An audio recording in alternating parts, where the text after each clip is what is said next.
Hello friends, क्या आप भी स्टेनोग्राफर की तैयारी कर रहे हैं? तो आज की वीडियो में हम बात करेंगे 2027 के रोड मैप के बारे में।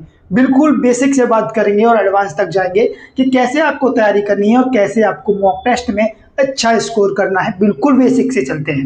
सबसे पहले हम बात कर लेते हैं कि भाई जीके में स्कोर कैसे लाना है, क्या पढ़ना है उसके लिए। तो देखो, बेसिक मैं आपको दो तरीके से बताऊंगा। एक तो बताऊंगा बुक से और दूसरा बताऊंगा कौन सा टीचर आपको फॉलो करना है। तो देखो, सबसे पहले हम बात कर लेते हैं कि आपको कौन से टीचर से अपना जीके का बेसिक करना है। तो देखो, परमार सर से आप अपना बेसिक अच्छा कर लो। वहां पर क्या है, चाहे तो आप कोर्स ले सकते हो, चाहे तो भाई उनका जो भी माइंड मैप है वहां से भी आप कर लेते हो। मैं आपसे कहूंगा कोर्स ले लोगे तो सारी चीजें आपको एक क्रम में आपको मिल जाएंगी। वहां से एक बार आपका बेसिक कंप्लीट हो गया, फिर आपने कोई दिक्कत नहीं है। रिविजन आप उनके माइंड मैप से कर सकते हो। ये कोई प्रमोशन नहीं होगा इस वीडियो में, जो भी है रियलिटी में आपको बताऊंगा। अब बात करेंगे बेसिक जीके में आपको बुक कौन सी लेनी है। तो चाहे तो आप लूसेंट ले लो, जो लोग खुद से पढ़ना चाहते हैं, चाहे तो आप लूसेंट ले लो, चाहे ले लो फैटमैन। इन दोनों में से कोई भी एक बुक पढ़ना, और इससे क्या होगा, आपका बेसिक कंप्लीट हो जाएगा। अब प्रैक्टिस कहाँ से करें? तो प्रैक्टिस के लिए या तो लो आप पिनेकल का बुक। पिनेकल से क्या होगा, सारे पीवाईक्यू आप वहां से लगा लोगे। चाहे तो ले लो लिटिल बॉय। इन दोनों में से कोई सी बुक ले लो। इससे क्या होगा, आपका पूरा पीवाईक्यू आपके कब्जे में हो जाएगा। अब बात करेंगे कि भाई जो आपको करंट अफेयर्स कहाँ से कवर करनी है। तो जब आपका एग्जाम हो उससे 1 या 2 महीने पहले एक बुक आती है भाई स्पीडी नाम से, वो बुक ले लेना। और उसमें रहते हैं एमसीक्यू क्वेश्चन, कुछ वन लाइनर क्वेश्चन होते हैं। आपको पूरी बुक नहीं पढ़नी है, वो बस उसमें से ऑब्जेक्टिव क्वेश्चन और वन लाइनर पढ़ लेना, इनफ होगा। 6 महीने का आपको करंट अफेयर्स पढ़ना होता है एग्जाम में, बस इतना ही होगा। ज्यादा टेंशन नहीं लेना है जीके में। तो जीके में आपने इतना करना है। अभी मैं आपको आगे बताऊंगा कि इसको प्रैक्टिस कैसे करना है ऑनलाइन। अभी इतना हमारा क्या हो गया, हमने बुक से और टीचर से पढ़ लिया, हमारा बेसिक कंप्लीट हो चुका है। रिवीजन के लिए हम माइंड मैप फॉलो कर रहे हैं और पीवाईक्यू के लिए हमने दोनों बुक से क्वेश्चंस लगा लिए। जीके में इतना कर लेना, आपका पार हो जाएगा नैया। अब बात करेंगे वही हम इंग्लिश की। इंग्लिश को आपको पता है 100 क्वेश्चन आते हैं, सबसे ज्यादा सिरदर्द इंग्लिश में ही होता है। तो इंग्लिश को मैं वोकैब आपको अलग बताऊंगा, आरसी के लिए अलग बताऊंगा, और बेसिक कैसे करना है, ग्रामर कैसे करना है, उसके लिए मैं आपको अलग चीजें बताऊंगा। तो सबसे पहले आता है बेसिक। बेसिक कहाँ से करें? तो बेसिक के लिए चाहे तो आप रानी मैडम से पढ़ो। अभी मैं पहले टीचर्स के नाम बता देता हूँ। चाहे तो आप भाई रानी मैडम से पढ़ लो, चाहे तो आप अमन सर से पढ़ लो, दोनों बेस्ट हैं। आपका कोई फेवरेट टीचर हो वो भी आप मुझे कमेंट्स में बताना, मैं उनको भी देखूंगा कि वो कैसा पढ़ा रहे हैं। इन दोनों से मैं पढ़ा हूँ, दोनों ही बेस्ट पढ़ाते हैं। बेसिक आप यहाँ से कर लोगे, फिर आपने आनी है प्रैक्टिस। अभी हम पहले ऑनलाइन बात कर लेते हैं। प्रैक्टिस के लिए ओनली और ओनली आप रानी मैडम से प्रैक्टिस करना। यूट्यूब पे दुनिया भर की प्रैक्टिस उन्होंने कराई है, चाहे वो 1000 सीरीज हो, चाहे A to Z vocab series हो, वहां से उन्होंने अच्छा पढ़ाया है। अब बात कर लेते हैं हम क्या है की बुक की, कि बुक अगर आप लोगे बेसिक के लिए तो कौन सी बुक लोगे? तो नीतू मैडम का वॉल्यूम 1 ले लेना। बिना किसी टीचर के आप समझ सकते हो ग्रामर को, वहां से आपने ग्रामर कंप्लीट हो जाएगा। चाहे तो भी अमन सर के क्लास नोट्स आते हैं, उनसे भी आपका क्या होगा, बेसिक कंप्लीट हो जाएगा। अब आपका क्या हो गया, बेसिक कंप्लीट हो गया। बेसिक के साथ साथ आपने क्या करना है, वोकैब भी करना है। ऐसा मत करना कि पहले हम बेसिक कंप्लीट करेंगे भाई फिर वोकैब कंप्लीट करेंगे। वोकैब की बुक लेना है, स्टार्टिंग में ले लेना। चाहे तो आप ब्लैक बुक ले लेना, चाहे ले लेना समुद्र मंथन। अब क्या करना, डेली डेली आपने डेली टारगेट रखना कि 5 सिनोनियम पढ़ोगे, 5 एंटोनियम्स, कम से कम 10 ईडियम्स पढ़ोगे। आप बोलोगे यार इतना ही कम क्यों पढ़ना है, 1 महीने में होते हैं 30 दिन। अगर 5-5 भी पढ़ोगे ना तो कितना हो रहा है, 150 शब्द हो रहे हैं। 150 सिनोनियम्स हो जाएंगे, 150 हो जाएंगे एंटोनियम्स। और ऐसा ही नहीं है कि आपको ये सिनोनियम्स एंटोनियम्स याद करने हैं, आगे मैं आपको बताऊंगा ना। रीडिंग में बहुत ज्यादा वोकैब आपको याद हो जाएगी, तो टेंशन मत लेना। 5-5 भी करोगे तो एग्जाम तक आपका वोकैब का भंडार हो जाएगा पीवाईक्यू का। बस इतना कर लेना, डेली करना है रिवीजन। जैसे 5 आज पढ़े ना, अगले दिन आपने क्या करना है, उसका रिवीजन करना है, लास्ट वाले 5 का। फिर अगले दिन भी उन्हीं का रिवीजन करना है, पहले दिन वाले का। अब मुझे पता है 5 में से आपके 3 तो 100% याद हो गए होंगे, किसी के भाई 4 भी याद हो गए होंगे। जो आपने याद, इसको ऐसे करना, हाथ से छिपा लेना और ऐसे कि आपको याद करना है। सबको वो समझो कि आपको वो एक वर्ड याद नहीं था, तो उसको आप हाईलाइट कर लेना या फिर क्वेश्चन पे टिक कर लेना। नेक्स्ट टाइम आप सिर्फ उसी क्वेश्चन को रिवीजन करना जो क्वेश्चन आपको याद नहीं था। ऐसे आपका रिवीजन होता रहेगा और आप चीज़ों को भूलोगे भी नहीं। अब आपका वोकैब भी कंप्लीट हो गया। अब सबसे दिक्कत आती है भाई रीडिंग कॉम्प्रिहेंशन में, कि रीडिंग कॉम्प्रिहेंशन कहाँ से करें। पैसेज नहीं होता, क्लोज टेस्ट नहीं होता, भाई PQRS नहीं होते, बहुत टाइम लगता है। तो इसके लिए सबसे पहले आपको करनी पड़ेगी रीडिंग। बिना रीडिंग के आरसी होगा ही नहीं, चाहे आप कितना भी प्रैक्टिस करते रहना।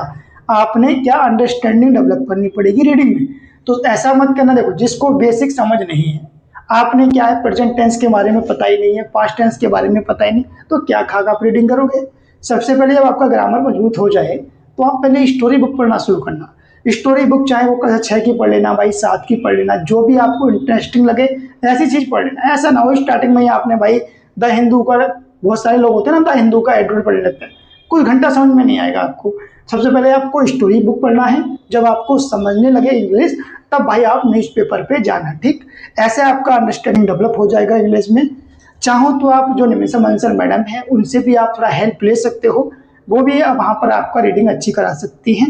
अब बात करेंगे भाई प्रैक्टिस कहाँ से करनी है। प्रैक्टिस के लिए इधर उधर बिल्कुल भी नहीं भटकना है। जो पिनेकल की बुक मैंने आपको बताई थी, वहाँ पे आपको बहुत सारे PYQ मिल जाएंगे, वहाँ से ही आपने प्रैक्टिस कर लेनी है। चाहे पिनेकल से करना, चाहे आप करन से करना, नो मैटर, कहीं से भी करना। रानी मैडम ने भी अपने चैनल पे बहुत ज़्यादा इसके बारे में कराया है, आरसी के बारे में कराया है, कैसे टोन पहचानते हैं, कैसे क्या करना है, क्या एथर का क्या कहना चाह रहा है, बहुत सारी चीज़ें उन्होंने उसमें बताई हैं। तो वहाँ पे जाके आप देखोगे तो आपका ये भी कंप्लीट हो जाएगा। अभी हमने जीके देख लिया, जीके कैसे कंप्लीट करना है। बात हो गई हमारी इंग्लिश की भी, इंग्लिश बेसिक और वोकैब और आरसी कैसे करना है, ठीक है ना, बुक भी मैंने आपको बता दी। अब बात कर लेते हैं रीजनिंग के बारे में। तो रीजनिंग में सबसे पहले मैं आपको एक चैनल का नाम बता देता हूँ, यूट्यूब चैनल से पढ़ सकते हो। पीयूष सर हैं, पीयूष सर आपका बेसिक कंप्लीट करा देंगे। पीयूष सर आपका बेसिक कंप्लीट करा देंगे। चाहे तो आप जिस भी टीचर से, जिसमें भी आपको समझ में आ रहा है, उनसे आप अपना बेसिक खत्म कर लेना। उसके बाद आएगी भाई प्रैक्टिस की बात। प्रैक्टिस आपने जैसे कि टॉपिक का खत्म हो गया, मान के चलो आपने कैलेंडर आज पढ़ा, कैलेंडर आज आपने पढ़ लिया, उसके बाद आपने PYQ उठाने हैं कि भाई कैलेंडर से क्वेश्चन आए कैसे कैसे हैं। तो उसके लिए आपको पड़ेगी बुक की जरूरत। तो पिनेकल लेना, चाहे लेना किरण की बुक। अगर आप सामर्थ्य रखते हो तो यूट्यूब से भी पढ़ सकते हो कि भाई हमें कैलेंडर का क्वेश्चन दो, लास्ट 5 ईयर्स के SSC के, वहाँ से भी आपको मिल जाएंगे। मगर रिवीजन करने में वहाँ से दिक्कत होगा। जैसे अगर आपने 20 क्वेश्चन लगाए बुक से, तो अगर आपको 2-3 नहीं बने तो उन पर आप गोला कर दोगे, नेक्स्ट टाइम आप उनको रिवीजन अच्छे से कर लोगे। तो क्या है, बुक से अलग ही मजा आता है पढ़ने में, यूट्यूब से अलग मजा आता है, दोनों का भाई अपना अपना अलग मजा है। तो जैसा आपको अच्छा लगता है वैसे आप कर लेना। रीजनिंग आप ऐसे करोगे, रीजनिंग का सबसे बड़ा खेल है बेसिक करने के बाद। देखो बेसिक करने के बाद जो जितना प्रैक्टिस करेगा रीजनिंग का स्कोर उतना ज़्यादा ही बूस्ट होगा। 50 में से 50 जब भी आपके आएंगे। आप कितनी बार भी बेसिक पढ़ लेना, जब तक आप प्रैक्टिस नहीं करोगे ना, आप बुक के साथ भी प्रैक्टिस करोगे, आप मॉक के साथ भी प्रैक्टिस करोगे, रीजनिंग में आपका प्रैक्टिस का ही खेल है। अभी आपने तीनों चीज़ें कवर कर ली हैं। अब हमारा क्या हुआ, अभी हमारा बेसिक कंप्लीट हो गया है, हमने PYQ लगा लिए हैं सारे, और हमारा रिवीजन भी चल रहा है। रिवीजन का मैं थोड़ा सा ट्रिक आपको बता देता हूँ। रिवीजन कैसे करेंगे, आप नए हो सारी फील्ड में, तो मैं आपको बताता हूँ कि भाई रिवीजन कैसे करना। ऐसा ना हो कि जो आप पढ़ते जा रहे हैं आगे निकलते जा रहे हैं और जो पीछे की चीज़ें थी वो सारी आप भूलते जा रहे हो। सपोज दैट आज आपने कुछ पढ़ा, सिंधु घाटी सभ्यता आपने उठाया, आज पढ़ा, कल मॉर्निंग जैसे आज आप पढ़ रहे हैं, दूसरे दिन सुबह उसको एक बार रिवीजन कर लो। इससे क्या होगा कि जो चीज़ें आप भूलो उसके बाद आपका रिवीजन हो जाएगा। इसी तरह से क्रम में आपको चलते जाना है। जब आप तीसरा रिवीजन करोगे, तीसरा, पहला आपने 24 घंटे के अंदर किया, दूसरा 7 दिन के अंदर किया, जब आप तीसरा रिवीजन करोगे तो एक पेपर लेके बैठना आप A4 साइज का, और जो क्वेश्चंस आपके डाउट में हैं, जो क्वेश्चन आपके याद नहीं सिंधु घाटी, उस पर आपको लिखना है। इससे क्या होगा ना, जब आपका एग्जाम पास आ रहा होगा तो इतनी मोटी किताब होती है भाई लूसेंट की, और आपको पता है, तो ऐसे पूरी किताब का रिवीजन तो नहीं हो पाएगा। तो जो चीज़ें आपके याद नहीं हुई थी ना, उसको माइंड मैप की तरह लिख लेना। ऐसा नहीं कि पूरी रामायण पोतनी है, ऐसा ना करना, पूरा जो आपके शॉर्ट्स में लिख लेना, उनसे आपका क्या होगा, जल्दी से आपका रिवीजन हो जाएगा। सपोज दैट सिंधु घाटी सभ्यता के आपके 10 पॉइंट याद नहीं थे, तो 10 के 10 उसमें लिखना, और जो याद होते रहे उनको हाईलाइट करते ना, भाई मुझे तो ये याद है, अगली बार वो उन क्वेश्चन को याद करने की जरूरत ही नहीं पड़ेगी। ऐसे करके आपका रिवीजन हो जाएगा। कम से कम 3 से 4 बार रिवीजन तो कंपलसरी है, इससे नीचे तो कुछ काम ही नहीं होगा रिवीजन का। अब बात करेंगे मॉक टेस्ट की। अभी आपने बेसिक कंप्लीट कर लिया, PYQ कर लिया, और अच्छे से आप रिवीजन भी कर रहे हो। अब भाई मॉक टेस्ट कैसे देना है, तो मॉक टेस्ट के लिए सबसे पहले आपने पूरा मॉक टेस्ट नहीं देना है, 200 क्वेश्चन का, सेक्शनल पे जाना है। सेक्शनल आपको मिल जाएगा टेक्स्ट बुक पे, और SSC के सारे, चाहे वो CGL हो, चाहे वो MTS हो, CHSL हो, CP हो, जो भी इंग्लिश वाले हैं, इंग्लिश और रीजनिंग के तो आपको सभी के देने हैं। आपने डेली एक टाइम बनाना है कि मैं सेक्शनल दूंगा। 25 क्वेश्चन होते हैं इनमें, चाहे वो सीजीएल हो, सीपी हो, सीजीएल हो, चाहे वो एमटीएस हो, चाहे वो सीएस हो। 25 क्वेश्चन लगाने में ज़्यादा टाइम नहीं लगेगा। डेली आपने ये लगाने हैं और देखना क्या है कि भाई हमारे कितने क्वेश्चंस गलत जा रहे हैं। सही देखो ना देखो, बस ये देखना कि कितने क्वेश्चंस मेरे गलत जा रहे हैं। अब जो क्वेश्चंस गलत जा रहे हैं उनको थोड़ा ध्यान से ये देखना है कि ये क्वेश्चन मेरा गलत क्यों हुआ। क्या ये कॉन्सेप्ट मैंने पढ़ा नहीं था, या मैं जल्दबाजी में इसको गलत मार गया, या क्या हुआ कि टाइम का अभाव था और उसकी वजह से मेरा गलत हो गया। तो इन चीज़ों को आपको नोट डाउन करते रहना है कि भाई मेरा कौन मुझे आता था क्वेश्चन, इस वजह से मेरा गलत हुआ। एक कॉपी बना लेना मॉक टेस्ट की, उसमें लेना, बार बार उसको रिविजन करना है। नेक्स्ट मॉक टेस्ट में ध्यान रहे वो क्वेश्चन गलत नहीं होना चाहिए। अगर गलत हो रहा है तो आपका स्कोर नहीं बढ़ेगा। स्टार्टिंग में डरना नहीं है मॉक टेस्ट से। टाइम कम पड़ रहा है, पढ़ने दो। टाइम स्टार्टिंग में आपको 5 मिनट में, अगर 5 मिनट भी आपके पास कम रह रहे हैं ना, कोई दिक्कत नहीं है। अगर आपके 10 क्वेश्चन छूट रहे हैं ना, सिर्फ 15 बना रहे हो, कोई दिक्कत नहीं है। आप डर गए तो कुछ नहीं हुआ। आपने धीरे धीरे बढ़ते रहना है आगे। ऐसे आपका मॉक टेस्ट भी कवर हो जाएगा, रिवीजन भी हो जाएगा। रिवीजन के लिए, जीके के लिए माइंड मैप मैंने बता दिया।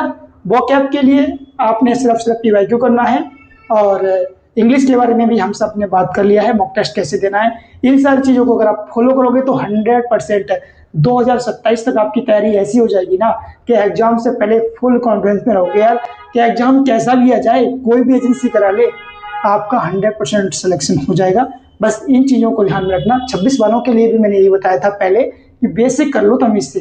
बेसिक नहीं करोगे, नींव आपकी कमजोर पड़ जाएगी, कुछ नहीं होगा आपका। चाहे कितना भी प्रैक्टिस कर लो, कितना भी वन शॉट देख लो। वन शॉट से सिलेक्शन होते तो हर बच्चा स्टेनोग्राफर हो जाता। वन शॉट 3 घंटे में भाई जीके कवर हो सकता है। खुद ही सोचो, एक बच्चा पूरी साल मेहनत कर रहा है जीके में, आप सोचते हो वन शॉट पढ़ करके परमार सर का माइंड मैप देख के सिलेक्शन हो जाएगा। ऐसे नहीं होगा। आपके मन को संतुष्टि मिल जाएगी जीके में वन शॉट देख लिया, मगर ऐसे नहीं होता दोस्त। बेसिक आपको पूरा करना होता है, पीवाईक्यू लगाने होते हैं, तब जाके सिलेक्शन मिलता है। इतना आसान नहीं होता सिलेक्शन जितना आप लोग सोचते हो। तो अच्छे से पढ़ना है। आई होप आपको समझ में आ गया होगा। कुछ कड़वा लगा हो तो सॉरी उसके लिए। वीडियो पसंद आई हो तो लाइक करना, चैनल को सब्सक्राइब करना, और दोस्तों के पास भी भेजना है जो 2027 की तैयारी कर रहे हैं, उनके पास वीडियो को शेयर भी कर देना। मिलेंगे नेक्स्ट वीडियो में। Thanks for watching.